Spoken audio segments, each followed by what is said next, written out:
Hi, I'm Paul J. Welcome back to theAnalysis-news.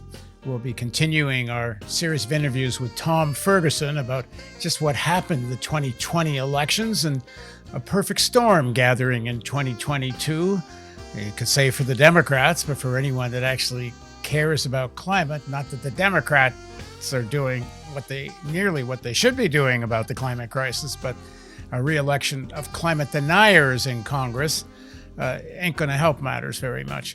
We'll be back in a few seconds with Tom Ferguson. Please don't forget the donate button. I know it's coming to the year end and people are looking at their taxes, and some of you, I know a lot, not all of you, we've had several people that are giving $5-10 a month and have had to cancel their monthly subscriptions because they actually have lost jobs. They can't pay rent.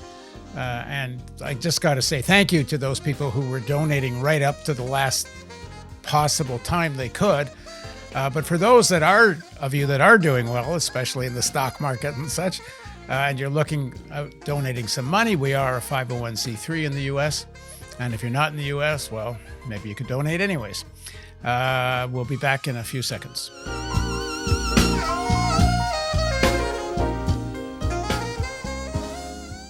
So thanks again joining us for part 3 of our series with Tom Ferguson, based on a paper he wrote together with Paul Jorgensen and Ji Chen. Title of the paper, which can be found on INET's website, is The Knife Edge Election of 2020, American Politics Between Washington, Kabul, and Weimar. It's an interesting title. Here's a quote from the paper. The case of agriculture is more complicated. No search for answers to the question of how Trump amassed more than 74 million votes can bypass this sector, which only a very small number of specialized media sources paid attention to around the time of the election itself.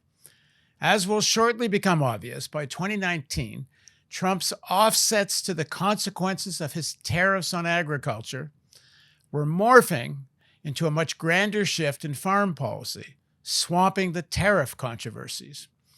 And then chapter 5 of the paper is titled The Ace in the Hole That Almost Worked, Trump's Farm Policy. Here again, still more advanced cautions are necessary. I'm still quoting from the paper. Next to finance and perhaps to defense, one might argue agriculture constitutes the most important case of full-throated socialism within the American economy. I don't think Fox News would be happy with that characterization, but there's a lot of truth to that. Federal government subsidies over long periods have played a vital role in the industry's rise to world dominance and state and remains ubiquitous. It is also noteworthy that the usual intense partisanship in American politics often seems to stop at the Farm Belt. Close inspection will reveal a more discriminating picture, but the frequency within which state Republicans and Democrats close ranks in favor of lavish aid for big farmers, giant grain companies, specialized insurers, and other firms in the agricultural sector is obvious. But this paper cannot review the tangled history. We must pass rapidly to how the Trump administration engineered one of the most remarkable agricultural political business cycles in American history.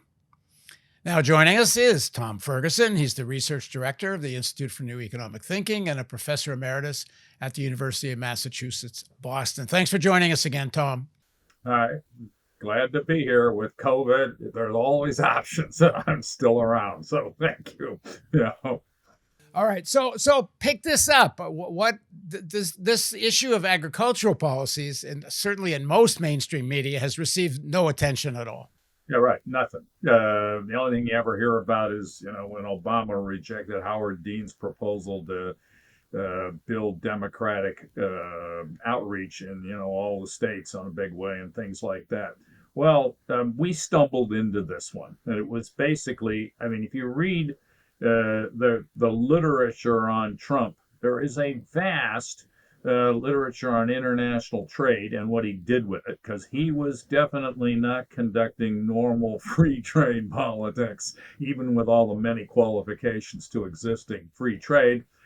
This was the most protectionist American administration in decades. And that generated an enormous amount of commentary, although note that very little of that actually reaches into the election analysis commentary in the major media. It's like people.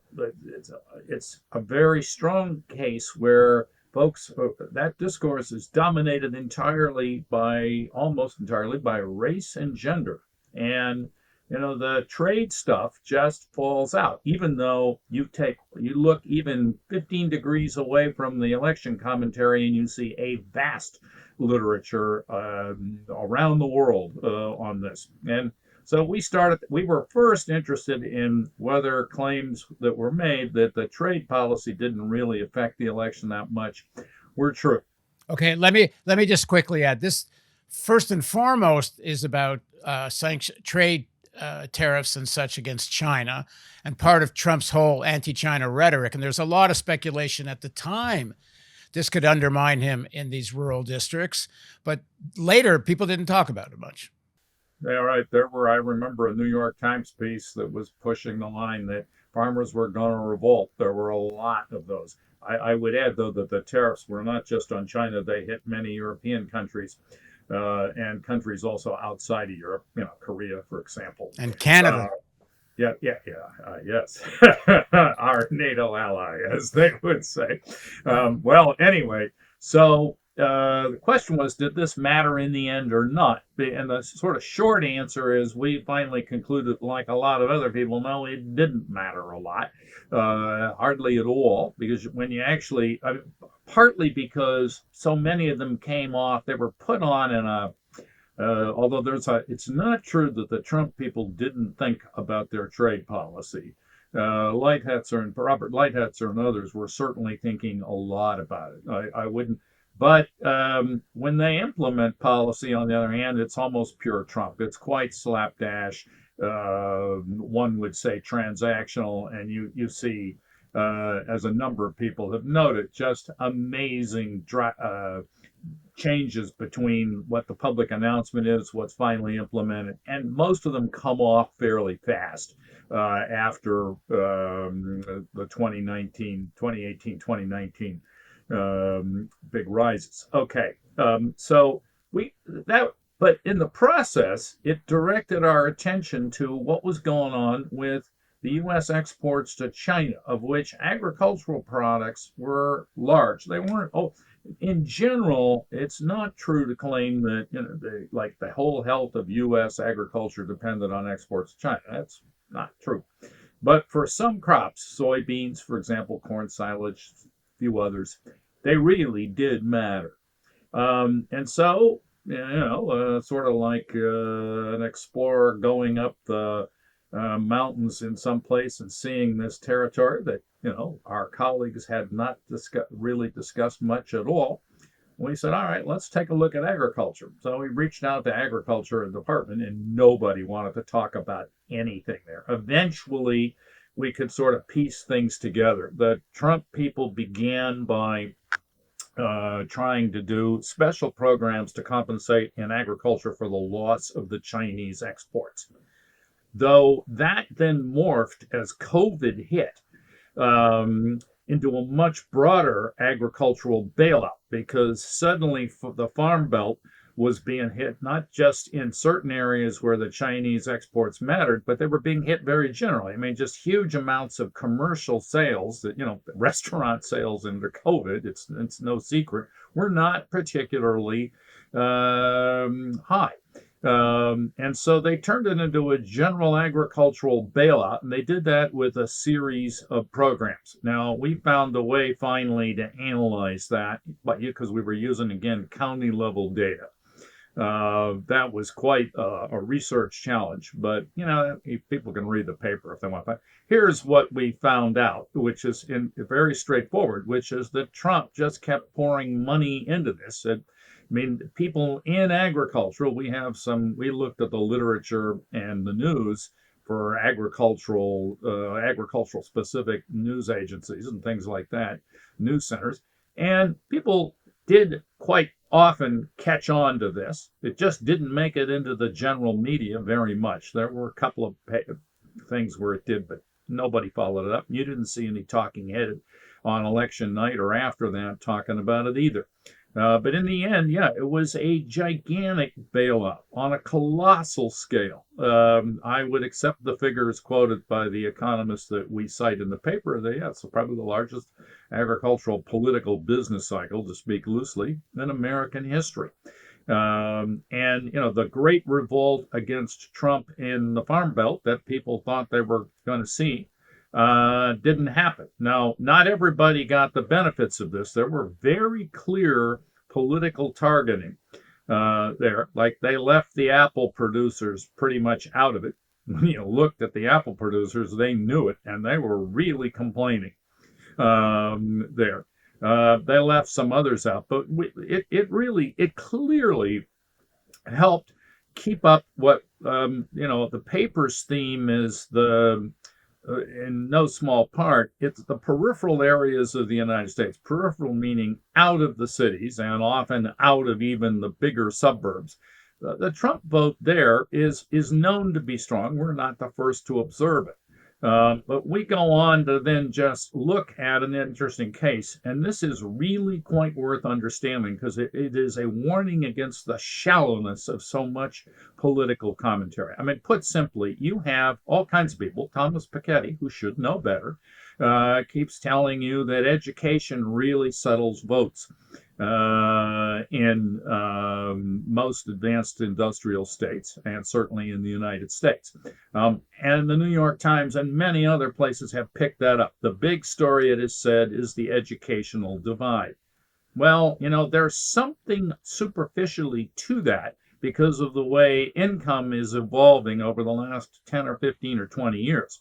But when you look a little bit beneath that, you see something else. It is extremely interesting to look at what happens in huge numbers of Midwestern states over time. Once upon a time during the High New Deal, they were nearly all for Roosevelt on the combination of the farm program and bluntly the spread of labor unions in industrial towns.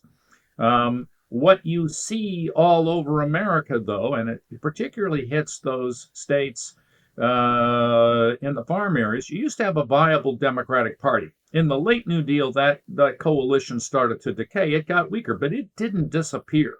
And when I grew up in Ohio, actually, for a good chunk of my youth, and the Democrats were not out of the story there. You could put together, when you go back and look at it, which I think would be worth doing in a little more detail, but you could see that smaller farmers tended to vote, I think, Democratic, and you could get coalitions of them, certain crops, because the crop issues in all farm areas really matter to a much larger degree than just big or small farmers often.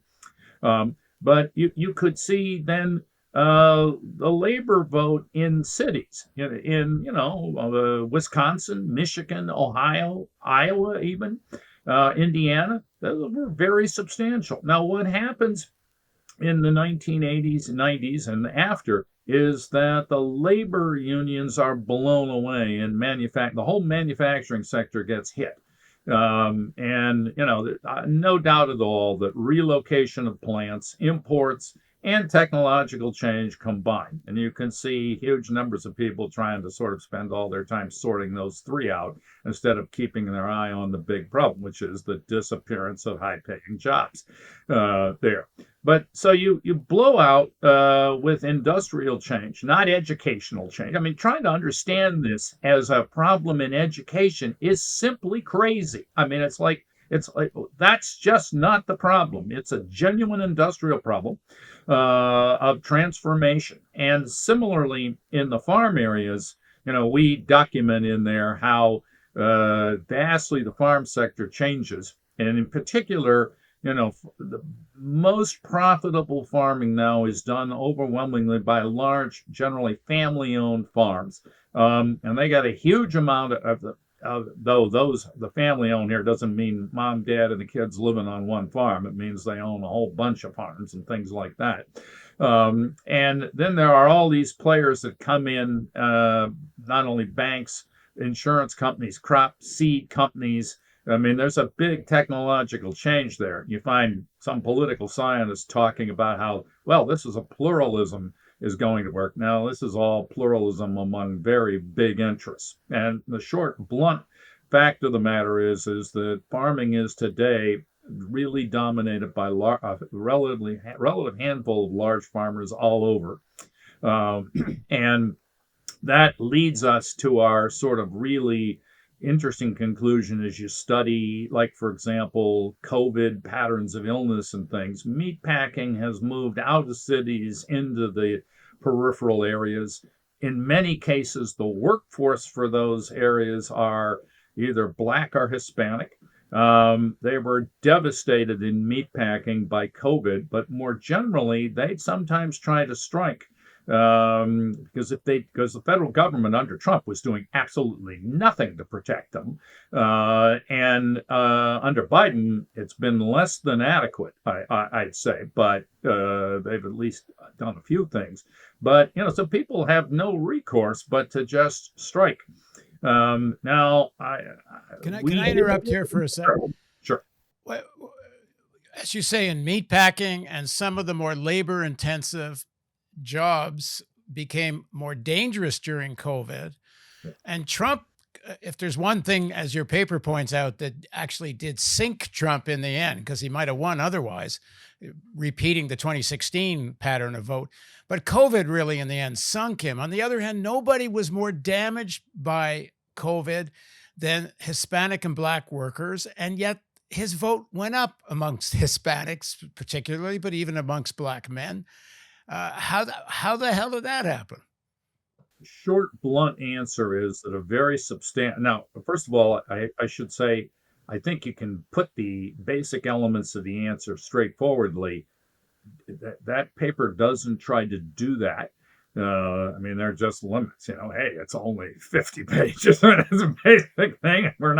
We may turn it into a book, but we're not trying to write a novel, at least right then. But first of all, a large number of those workers are almost certainly not U.S. citizens. I mean, trying to get a handle on that is hard. It's the famous difference between voting age population and voting eligible population in the U.S. States. But those are pretty large differences. Beyond that, I think you'll find in the rural areas, the whole weight of the legal structure is generally working on the side of the large farmers. So my suspicion is, this is a guess, but I think you'll find large numbers of the workers are operating without American citizenship, not necessarily illegally, I would observe. But they're not American citizens, so they can't vote. And then I think a turnout depression in the rural areas where they are concentrated, not everywhere else, I think is likely to happen.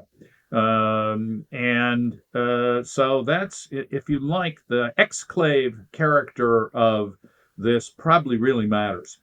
But that's a bet. It's well worth asking, how do the Democrats plan to win rural areas? I mean, that there are large numbers of workers out there, including white workers, I would note, who they've lost jobs. Many of it's no secret that these types of peripheral areas see a good deal more drug dependency of various types, opiates and things.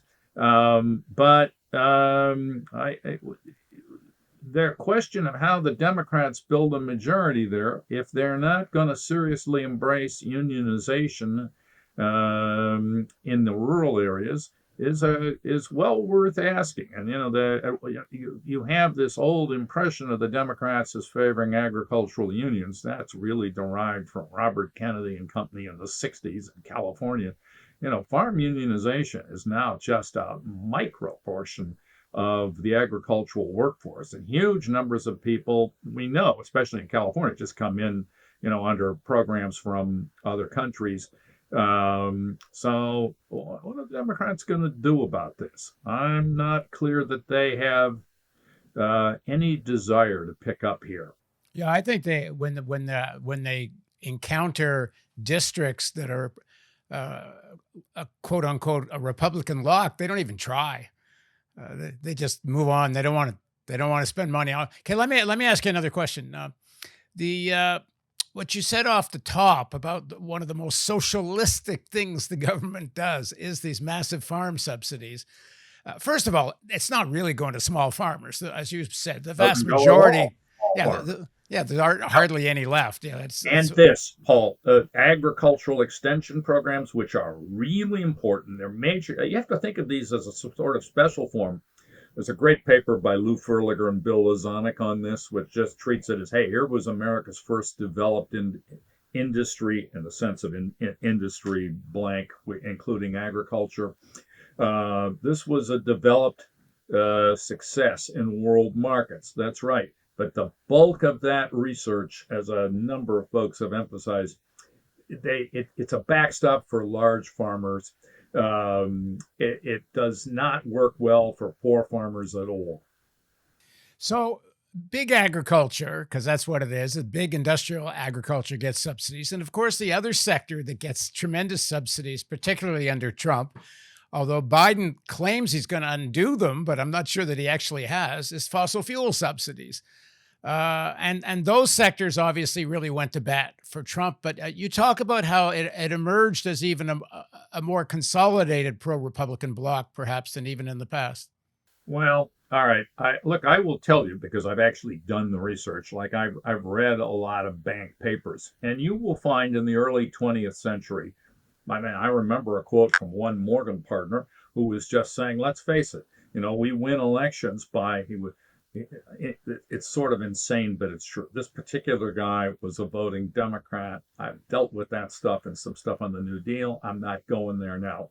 But he was just basically saying, look, the Republican Party is really funded by urban business interests that then make alliances with the farm areas. And I can tell you this, I remember this story very well because I won't say quite how I first encountered this, but when Standard Oil of New Jersey tried to get control of the Texas legislature, what they did is they hired a very famous Texan to go out and put all the rural legislators in business, which he did.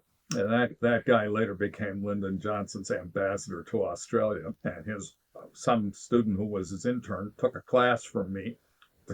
I actually talked about this. He took it back to Clark, who said, "Oh yeah."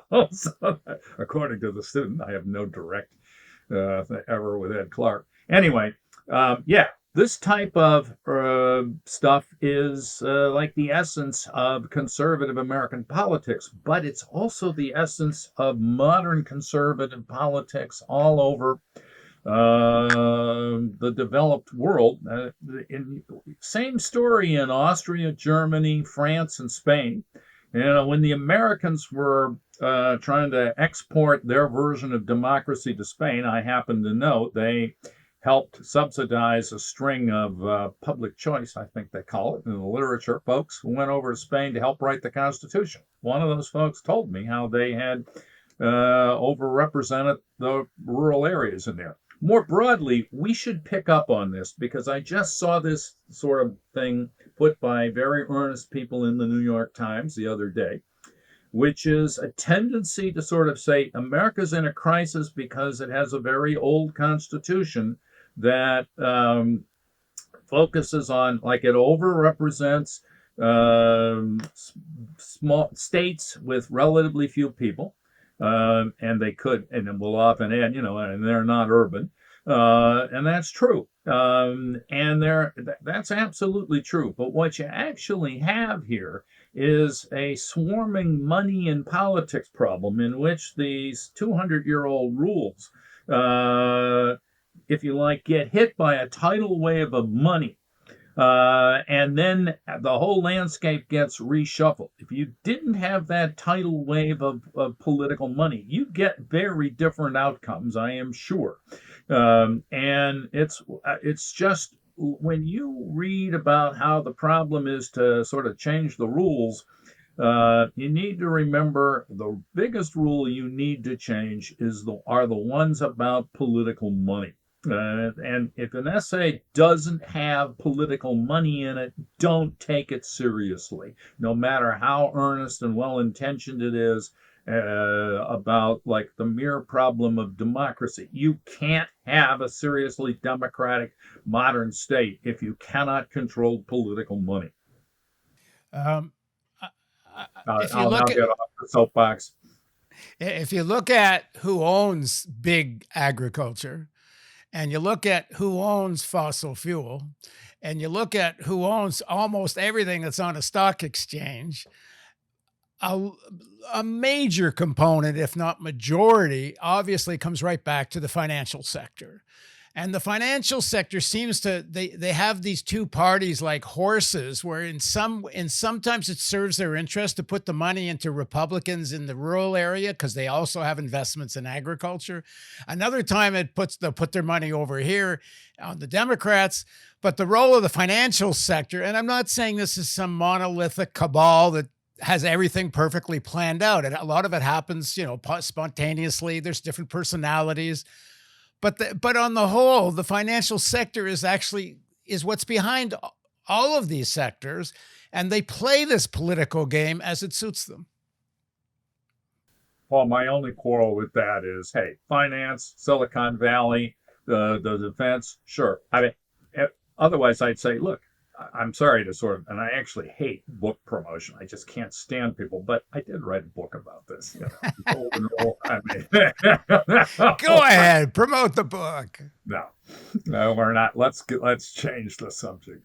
But yeah, I don't disagree with this. In fact, you can see very plainly just how I do think that one major consideration in the days leading up to January 6th was the feeling in the business community. No, they don't want to be stuck with Donald Trump and a kind of authoritarian, Cadillo style, or we will not go to the German terms for that, or the Italian terms. They didn't want that kind of a regime. They got a perfect system right now where these guys come and go. They're mostly guys, but the women have now gotten into the act too in a big way. You only have to look at Gina Raimondo the other day on European Union restraints on American Silicon Valley firms to realize the women are in it too. And that system works for them. That's why I am not among those who think the natural tendency of political systems in the modern world is necessarily they are authoritarian, but they're not strong, if you'll allow the expression here, strong man or strong woman. That we have yet to see that really. That's not everybody in the business community's first choice. Let these people take the fall. You get this whole magic theater. It's like Hollywood. It's almost Hollywood in spades, and it appears to be real. Well, so far, I agree with you. So far, that's the case. The American elites, they don't want one sector of the elite to become so much more powerful than the rest of them. And it's, there's so many multimillionaires and so many billionaires and such a big corporate sector. They don't want a little cabal around Donald Trump to get extraordinary power, even if they get all their, what they want. Like Larry Fink said that Trump filled the entire bucket list of BlackRock. On the other hand, BlackRock and the others had enough of Trump, especially after he didn't want to have a peaceful transferring of power, but they had more or less had enough of him in the lead up to the election. They certainly had not had enough of the Republican Party, as you've pointed out. That said, they don't want some ultra centralized authoritarian type of power in the U.S., at least now. But I had dinner with you. God, it must be 2 years ago or more in New York, and I asked you. Before COVID. It was before COVID, not too long before COVID, actually. And what did I say then? Well, I asked you a question. The primaries were still on. Bernie Sanders was doing well. Elizabeth Warren was still in play. And I said, if the elites have to choose between a real wealth tax that Sanders and Warren were talking about, or a real increasingly authoritarian, even almost a kind of, they have this socialism with Chinese characteristics, so fascism with American characteristics. They might choose fascism with American characteristics over a serious wealth tax. And you thought that's kind of where they were at. They wouldn't allow a real assault on their wealth. They would go for an authoritarianism first. All right, Paul, but since you're now bringing that subject up, and look at what happened. Out popped like a jack in the box, one Joseph Biden. Yeah. And that was the end of Sanders and Warren as presidential aspirant. So what can I say? Now, there's still some, if you like, life in the system from that somewhat demented perspective. And look, it's not just a question about wealth taxes, right? I mean, the business community is not willing to accept even a modest rise in the income tax that Biden proposed. I mean, it's really crazy. Well, some of them are. There seems to be a split. I mean, this BlackRock guy is a senior advisor to Biden. I mean, some of the financial sector did seem, at least earlier on, willing to accept a certain amount of tax rise. But they really don't like all the other stuff. They don't want increased regulation. And maybe the most important thing, and this is, I keep asking this question, how can they possibly understand the urgency of climate and keep pouring money into a party of climate deniers and let them, retake Congress? Well, of course, that's where things start to split. More of the, this gets fairly complicated, but I'd begin by observing that I want to still insist, to my knowledge, no major business association in the United States has been willing to support the Biden tax plan. And there's some folks who are willing to see parts of some stuff even in regard to climate, but nothing else. And the personal income, there's no constituency there in the business community at all. I mean, also talk is cheap. There is this kind of funny leading 2-year cycle and a 4-year cycle, where we all talk big before the election, after the election.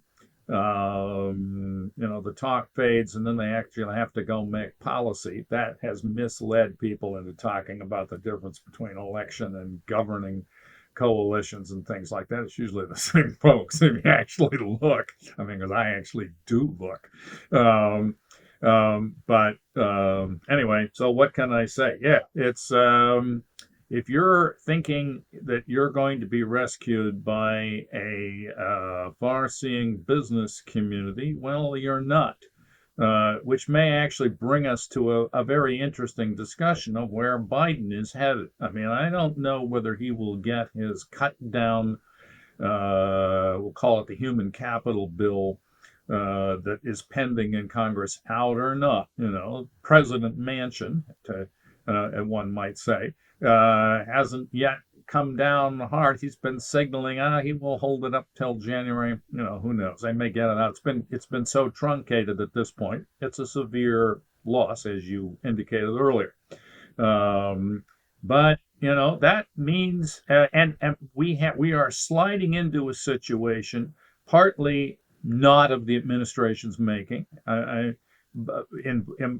Involving both economics and foreign policy, but also heavily influenced by them in both, in which you've got whole new ranges of pressures on ordinary people, and they need to move with that. I mean, I think briefly discussed inflation before. It is my slogan on this, and I think all the latest numbers just reinforce that. We don't have a wage price spiral. We have a price wage spiral. I mean, it is perfectly obvious. Now, Elizabeth Warren made some statements that, some parts of the business community took exception to. You could rephrase what she said in terms of price theories. which is that a lot of these folks, particularly the people using algorithms and the widespread application of computer models to sort of do pricing, and there are a lot of companies experimenting with that. Those folks have learned how to do prices in a lot of changing conditions. And so when you suddenly give them, they are confronted with a supply shortage, which they didn't necessarily make. They learn real fast how to take advantage of it. So, I'm not very surprised to find that, everybody's noticing the way business profits are soaring. The administration's going to have to deal with this. There have been some folks trying to argue that low-wage employees got some raises. They did. They were also given very substantial aid in the early phases of the Biden reign, but that's over now, or nearly all. I mean, even the most of the healthcare provisions, emergency provisions, they're gone. People are having to pick up a lot more bills. And, we haven't solved the COVID problem. We haven't solved much of anything, and it is now hitting. You've got, in effect, COVID without the emergency provisions that tied the population over for the first 2 years, and they've actually handed out money to schools, but not done the kind of implementation and guidance that they need for things like ventilation. And so the Republicans are trying to tie inflation to the subsidies, but my understanding is the majority of at least half of inflation is coming from the rise in fossil fuel. The other big part is supply chain issues. It has next to nothing to do with either the earlier COVID subsidy or the increase in wages. Am I right about that? Yeah.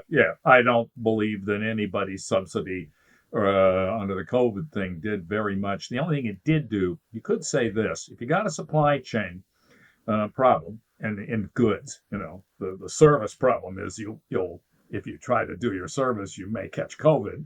I mean, that's a different story. But if to the extent you're trying to buy goods and you have a service problem and you've got some money saved, then you can see an explosion of people trying to buy, I'm going to make it up, Christmas toys or something, and they can't get them. I mean, now that's it's a limited but real demand pull story, which companies that can take advantage of their ability to price will take advantage of it. Fix that by making everybody poor. Okay, let me just one final question, because we're getting near the end. Is there anything number one, the Biden administration can do to reverse this 2022 perfect storm? And what should the progressive Democrats, in and out of Congress, be saying perhaps differently than they are? Okay, well, the Biden folks finally did something that, I was calling for. I can't even point you to interviews where I just said these people should be opening the Strategic Petroleum Reserve. And then, it didn't for one day. There were guys saying, well, this didn't do anything. In fact, it did. Prices are down. You've got to make speculation on both food and oil not a one-way bet. And they should have moved. This is again to pick up a theme I was emphasizing for some months.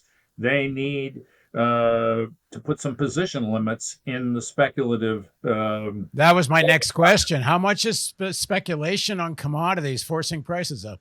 Hard to tell, but you can be sure when it's all one-way bet, the whole world gets into that. I always remind people of what happened when AIG had to liquidate after it, had to be bailed out there by the U.S. government. It was told to liquidate its entire portfolio. I think it was just agriculture. And every price in the planet crashed that day for a while because they had so much of it. They should have been on that actually quite some time ago, and they're finally getting to work on. They have made some moves to make specific sectors sort of clean up their acts a bit to make them function better. They're slow on that. I would have militarized the ports. I would not have sat around waiting for months and people. Now, to be fair, they did try to do some things, and they did help. I do think the supply side stuff will probably get better next year. a bit, so that they could hope for some improvement just by that. But they need to pick up on this problem of how are they going to support people while they haven't mastered COVID. I think that's a real problem. Okay, well, let me final question it's not related to the paper, but this reluctance to get rid of the filibuster in the Senate. I mean, the Senate is so fundamentally undemocratic. It's a ridiculous institution. I mean, they shouldn't even be hosting. I mean, there's so many reasons Biden should not be hosting a democracy conference. But one of them is the stupid structure of the Electoral College and the Senate. There's nothing, you can't get more undemocratic than both of those institutions. That being said, if they don't deal with this issue of the filibuster in the Senate, what happened to Obama is going to happen to Biden. And is it simply the financial sector who are the backers of the Democratic Party don't want this? There was I think it was The Intercept released a transcript of a phone call between Joe Manchin and some of his donors. And in it, the donors were telling Manchin, make sure they don't change the filibuster rules.